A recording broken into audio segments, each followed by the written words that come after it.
ભાવનગર મહુવા પંથકમાં એક નરાધમે બે સગીરા સાથે બળાત્કાર ગુજાર્યાની ચકચારી કેસમાં મહુવા કોર્ટ દાખલારૂપ ચુકાદો આપી ભોગ બનનાર દીકરીઓની બાપથી પણ મોટી ઉંમરના ઢગાઈએ છેલ્લા શ્વાસ સુધી આજીવન કેદની સજા ફટકારી છે।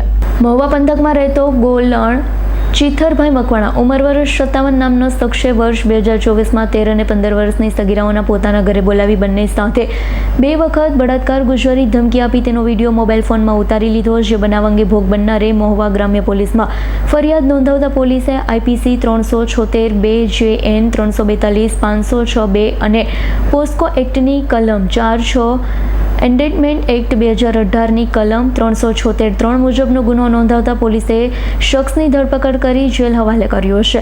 આ દરમિયાન અંગનો કેસ મહુવાના બીજો એડિશનલ ડિસ્ટ્રિક્ટ અને સ્પેશિયલ પોસ્કો જજ AS પાટીલની કોર્ટમાં ચાલી જતા સરકારી વકીલ કમલેશભાઈ AS કેસરીની ધારદાર દલીલ 17 મૌખિક અને 52 લેખિત પુરાવાને ગ્રાહ્ય રાખી કોર્ટે આરોપી ગોલ્ડન મકવાણાને તકસીરવાન ઠેરવી નૈસર્ગિક મૃત્યુ થાય ત્યાં સુધી આજીવન કેદની શિક્ષા અને 50,000 દંડ અને દંડ ન ભરે તો વધુ 3 માસની સાદી કેદની સજા ફરમાવી છે।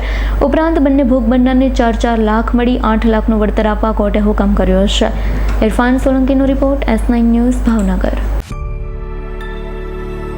અમારી તમામ માહિતીથી અપડેટ રહેવા માટે જોડાયેલા રહો S9 ન્યૂઝ સાથે।